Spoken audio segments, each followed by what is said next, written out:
लीजिए सुनिए आचार्य चतुर्सेन शास्त्री की लिखी कहानी वंस मोर, मेरी यानी समीर गोस्वामी की आवाज में।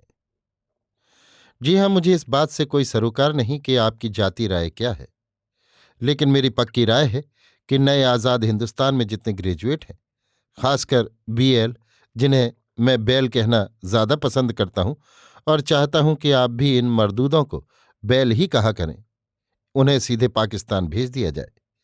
पाकिस्तान इसलिए कि अफसोस, अब काला पानी बंद हो चुका। फिर काले पानी में उतनी मुसीबतें, अंधेर गर्दी, खतरे और खून खराबियां भी नहीं जितनी कि पाकिस्तान में। फिर वहां जाकर ये नामाकुल बैल, मेरा मतलब है बीएल, जितना चाहे सींग पूंछ हिलाएं, हिंदुस्तान उनके खतरों से बाल बाल बचा रहेगा। जी हां, आप मुझसे पूछ सकते हैं कि इन बैलों के संबंध में मेरी ये राय क्यों बनी।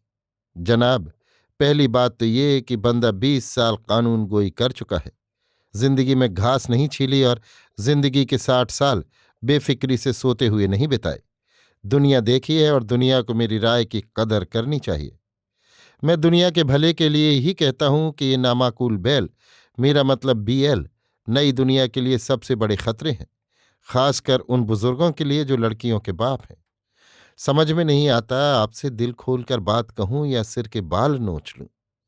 ये बीएल बैल अदालतों में ही सींग पूंछ चलाकर शरीफों को घायल किया करते थे, पर अब तो ये घरों में घुस घुस कर, साहेब, घरों में घुस घुस कर वो पाजीपन करते हैं कि खुदा की पनाह। जी हाँ, कहता तो हूं कि बदनसीबी से लड़कियों का बाप हूं, दो दो लड़कियों का। लेकिन साहब, इसमें मेरा क्या कसूर है? आप ही इंसाफ कीजिए। दुनियादारी का मामला है। हर मर्द औरत की शादी दुनिया का आम दस्तूर है, और शादी होने पर बाल बच्चा होना कुदरत का तकाजा है। बाल बच्चों में लड़के भी होते हैं, लड़कियां भी होती हैं। लड़कियां भी तो औलाद हैं साहिब, कोई पत्थर की पटिया नहीं। फिर लड़कियां ना हों तो लड़के कहाँ से हों? जरा गौर तो कीजिए। जी हाँ, खूबसूरती और बदसूरती का भी बंदा जिम्मेदार नहीं। मैं कोई लड़की की माँ के पेट में घुसकर बच्चों की सूरत गढ़ नहीं सकता था, उन पर रंग वार्निश नहीं कर सकता था, मुलम्मा नहीं चढ़ा सकता था। वो तो कुदरत का ही काम था। कुदरत ने खूबसूरत बदसूरत जैसे बच्चे दिए, मैंने छाती से लगाए, पाला पोसा, पढ़ाया लिखाया। क्यों साहिब, एक शरीफ बाप यही तो कर सकता था, या वो कुदरत के काम में दखल दे सकता है? कहिए आप। जी हाँ, मैं मानता हूं मैं काला आदमी हूं। मेरे बच्चे और खासकर लड़कियां भी काली हैं। सूरज जैसी है वैसी है, इसमें शर्म काहे की और झेप कैसी? फिर हम हिंदुस्तानी तो पुश्त दर पुश्त से काले आदमी हैं। 2 दिन गोरों के राज्य में रहने से क्या हम अपने कौमी रंग से नफरत करें, या अपने को गोरों का भतीजा समझें? और साहिब, अब तो गोरे भी हिंदुस्तान से मुंह काला कर गए। अब तो कालों ही का अमल बरामद सारे हिंदुस्तान में है। आज़ादी कालों को ही तो मिली है। फिर साहिब, कालों की खूबियां भी कम नहीं। हमारे भगवान कृष्णचंद्र आनंद कंद काले थे, जिन पर 16,000 गोपियां रीझ रीझ लट्टू होती रहीं। एक दो नहीं, 16,000। और साहेब, हमारे देवता शालिग्राम भी काले। देखिए आंख की पुतली जो दुनिया की रोशनी कहलाती है, काली। बसंत का गायक भौरा काला। कहाँ तक कहें, जिस तवे पर रोज पकाकर रोटियां खाते हैं वो भी काला, जिस स्याही से प्रेम पत्र लिखे जाते हैं वो भी काली, और जिन रातों में प्यार के बही खाते खोलकर देन लेन किया जाता है वो भी काली। आंखों का अंजन और रेलगाड़ी का इंजन भी काला। कहाँ तक कहूं? अब आपसे पर्दा क्या? जब कहने ही बैठा हूं तो कहे देता हूं कि जब तक सिर और मूछों के बाल काले रहे, लल्ली की अम्मा तलुए सहलाती रहीं। और साहिब, जब से ये सफेद हुए हैं, अफसोस, उनका तौर तरीका ही बदल गया। अब तो साहिब, जब देखिए घुड़क कर बोलती हैं। जी हाँ, मैं लड़कियों की बात कर रहा था। मेरे 2 लड़कियां हैं। मैं उन्हें कोहे काफ की परी नहीं कह सकता। न यही कहना पसंद करता हूं कि उन्हें सफेद कोढ़ की बीमारी है। अजी, घर गृहस्थी में जैसी लड़कियां आमतौर पर होती हैं वैसी ही हैं। मगर ये बात मैं अपनी शराफत की वजह से कह रहा हूं। शरीफ आदमी अपनी औलाद की तारीफों की डींग नहीं हाँकते। पर मैं निहायत अदब से आपको बताना चाहता हूं, मेरी लड़की ने सिर्फ 19 साल की उम्र में एमए में यूनिवर्सिटी भर में दूसरा दर्जा पाया है। छोटी लड़की 17 साल की है। वो बीए फाइनल में पढ़ रही है। इतनी शिक्षा पाने पर भी साहब, मेरी लड़कियां ना तो मेम साहब की भांति ऊंची एड़ी के जूते पहनकर हवाखोरी करती हैं, न सिनेमा की शौकीन हैं। वे अपनी अपढ़ माँ के साथ घर गृहस्थी के सब छोटे बड़े काम करती हैं। घर गृहस्थी को व्यवस्था से रखना उनका सबसे बड़ा काम है। यही मैंने उन्हें सिखाया है। मैंने उन्हें कभी पराये घर का ईंधन नहीं समझा। मैंने उन्हें लड़कों के ही समान शिक्षा दी है। यहां तक कि मेरे 5 बच्चे हैं, 3 लड़के और 2 लड़कियां। मैंने अपनी तमाम संपत्ति को बराबर के 5 हिस्सों में बांटकर पांचों को बराबर हिस्सा देना तय किया है। और मेरा ये इरादा है कि लड़का हो या लड़की, प्रत्येक की शादी करके और उसका हिस्सा उसे देकर उसे शादी के तत्काल बाद अलहदा कर दूंगा। मैं यही कर सकता था और यही मैंने किया। जी हाँ, हिंदुस्तान आज़ाद तो हुआ है, पर गुलामी जो उसकी नस नस में भर गई है वो तो अभी भी कायम है। फिर आज़ाद अभी सिर्फ हिंदुस्तान हुआ है, हिंदू नहीं। बदकिस्मती से मैं सिर्फ हिंदुस्तानी ही नहीं, हिंदू भी हूं। इसलिए मेरे खून में तिगुनी गुलामी का असर है। एक हिंदुस्तानी होने की गुलामी, दूसरी हिंदू होने की गुलामी, तीसरी खानदानी होने की गुलामी। सो इस तिगुनी गुलामी का बोझ ढोता हुआ मैं अपनी लड़कियों को ऊंची तालीम देने पर भी उनकी गुलामी की बेड़ियों को नहीं तोड़ सका। ये मेरा या आपका या किसी एक आदमी का काम नहीं है, ये समाज का काम है। मैं क्या कर सकता हूं? मुझे अपने लड़कों के लिए लड़कियां ढूंढनी पड़ रही हैं और लड़कियों के लिए लड़के। अब मैं कैसे बताऊं आपको कि लड़कियों के लिए लड़का ढूंढना कितना जलील, अपमानजनक और बेहुदा काम है। इसको लड़कियों के बाप ही जान सकते हैं और कोई नहीं। जी हां, मैं सब कुछ कर गुजरा। अखबारों में एडवर्टाइजमेंट दिए, पेट पर पत्थर बांधकर सैकड़ों मील सफर कर घर घर अलख जगाए, दोस्तों संबंधियों नातेदारों से कहा कि खुदा के लिए कोई लड़का तलाश करो। पर अभी तक सिवा झक मारने के नतीजा कुछ भी नहीं हुआ। लल्ली की अम्मा से कहता हूं कि मेरा सिर मत खाओ, ये मेरा काम नहीं। मैंने बच्चों को पढ़ा लिखा दिया, वे लोग अपना जीवन साथी जब उन्हें आवश्यकता होगी ढूंढ लेंगे। पर मैंने कहा ना, वो पुरानी तलुए सहलाने वाली लल्ली की अम्मा थोड़ी ही रही है। अब तो वो बात बात पर गुब्बारे की तरह मुंह फुलाकर और भेड़िए की तरह गुर्राकर कहती है कि बुढ़ापे में मत मारी गई है। कहती है, तुमको भी मैंने रास्ते चलते पकड़ लिया था।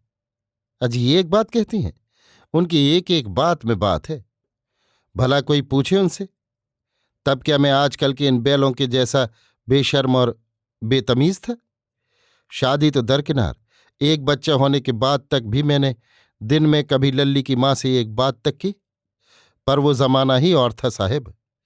जी हां, आप कहानी सुनिए। कहानी क्या, इस बुढ़ापे की मिट्टी पतित होने की दास्तान। जी हां, घूमते भटकते धक्कम धक्के खाते आखिर एक बैल से, मेरा मतलब बीएल से जा टकराया। बाप ने लेन देन का खरा सौदा कर चुकने पर रुखाई से कहा, लड़का लड़की देखेगा, उसके बाद बात पक्की होगी। मुझे क्या उज्र था, मैंने स्वीकार किया। दिन समय मुकर्रिर हो गया। जी हां, 20 साल कानून गोई की है, 4 पैसे पैदा किए हैं, इज्जत भी रखता हूं।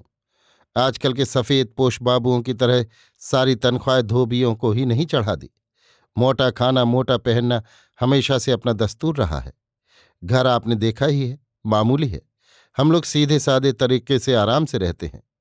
मैं चाहता था कि आडंबर का कोई काम नहीं। बैल महाशय आवें, लड़की देख जाएं, तबीयत हो तो शादी करें, नहीं तो अपना रास्ता नापें। परंतु लल्ली की अम्मा, आप तो जानते ही हैं, उनका जो रवैया आजकल मेरे साथ है, बरस पड़ी। तुम्हारे सफेद बालों पर धूल, लड़का बैल है, मतलब बीएल है, कोई मामूली नहीं। फिर 3 साल धक्के खाने पर मिला है, ऐसा नहीं भड़क जाए। सगाई सगाई होती है, सीधेपन से काम नहीं चलता। लड़के ने हाँ में हाँ मिलाई। सबने मिलकर मुझे कंडम कर दिया। लड़के ने कहा, बाबूजी आप दखल मत दीजिए, हम लोग बंदोबस्त कर लेंगे, आप देखते रहें।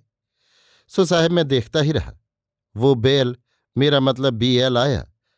अब सुनिए आप उस नामाकूल की हरकत। जी हां, आप साहबजादे के इंतजाम की तारीफ कीजिए। अपनी लियाकत की सारी खुरचन खर्च कर उसने खत लिखा उस बैल को, मेरा मतलब है उस बीएल को। अपने एक दोस्त राय साहब के लड़के के यहाँ सब इंतजाम किया। बहुत सा फर्नीचर किराए पर लिया गया। कालीन, मसनदें, चांदी के बर्तन आए काजी साहब के घर से। राय साहब के तमाम नौकर चाकर साफ वर्दी पहनकर लैस हो गए। लल्ली को बैठने के लिए बीच हाल में एक तख्त बिछाया गया और उस पर एक बढ़िया ईरानी कालीन बिछा दिया गया। सामने कैंटीन से एक बड़ी खाना खाने की मेज मंगाई गई और उस पर बहुत से फूलदान, गुलदस्ते और न जाने क्या क्या सजा दिए गए। घर में बिछाने की जितनी चादरें थीं तमाम निकाल कर इधर उधर फैला दी गईं। सोचिए आप, कंट्रोल का जमाना, चादरें मुश्किल हैं, फिर धो भी लेता है एक चादर की धुलाई पूरे 3 आने, मगर बोलें सो गया, अनाड़ी की जाने भला। साहबजादे और लल्ली की माँ का ये हाल था कि हत्ते पर ही नहीं चढ़ने देते थे। उधर लल्ली शर्म से मरी जा रही थी। वो बार बार मुझसे झुंझलाकर और रो रो कर कहती थी, ये क्या वाहियात ड्रामा रचा जा रहा है। परंतु बूढ़ा बाप और जवान बेटी, इन दोनों की हिंदू घर में मिट्टी पलीत है। क्या कहा जाए, हम लोगों की एक न चली, चली साहबजादे की और लल्ली की अम्मा की। जी हाँ, बैल आया और खूब दाना पानी खाया। उसकी घूरा घारी से लल्ली तंग आकर उठ गई। उसने बहुत गुस्सा किया, बहुत रोई, और मैं साहिब न गुस्सा कर सका न रो सका। जब बैल, मेरा मतलब बीएल, चला गया तो साहिबजादे से मैंने रिजल्ट पूछा और उसने उसी प्रकार उत्तर दिया जैसे आशावादी लड़के परीक्षा के पर्चे करके आते हैं और रिजल्ट के लिए धैर्य और उत्सुकता से प्रतीक्षा करते हैं। परंतु साहिब, मुझे धैर्य कहाँ।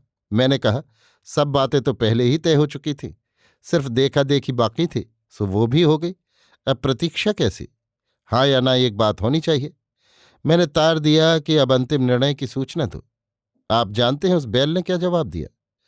उसने अति संक्षिप्त तार दिया, वंस मोर।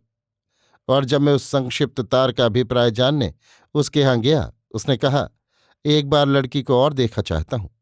हाथों की उंगलियां ठीक ठीक नहीं देख सका। बीच में मुझसे माफी मांगते हुए कहा, नाराज मत होजिए साहब, हमारी ही बिरादरी में एक शादी होकर आई है। उस लड़की की उंगलियां और नाखून इस कदर खराब हैं साहब कि बयान नहीं कर सकता। इसी वजह से जरा उंगलियां और एक बार देख लूं, तब अपनी राय कायम करूं। जी हाँ, गुस्सा मैंने नहीं किया, सिर्फ नफरत की एक नज़र उस पर फेंक कर चला आया। चलती बार इतना अलबत्ता कह आया कि आप असल बैल, मेरा मतलब बीएल हैं। लल्ली की माँ ने सुना तो ऐसी बिगड़ी कि अब तक मुंह फूला हुआ है। उनका कहना है कि अच्छा खासा बैल, उनका मतलब है बीएल, हाथ से निकाल दिया। पर लल्ली अभी भी हंसते हंसते लौट जाती है। क्या कहूं, लल्ली की माँ का रूठना देख उसके साथ मुझे भी हंसना पड़ता है। अभी आप सुन रहे थे आचार्य चतुर्सेन शास्त्री की लिखी कहानी वंस मोर, मेरी यानी समीर गोस्वामी की आवाज में।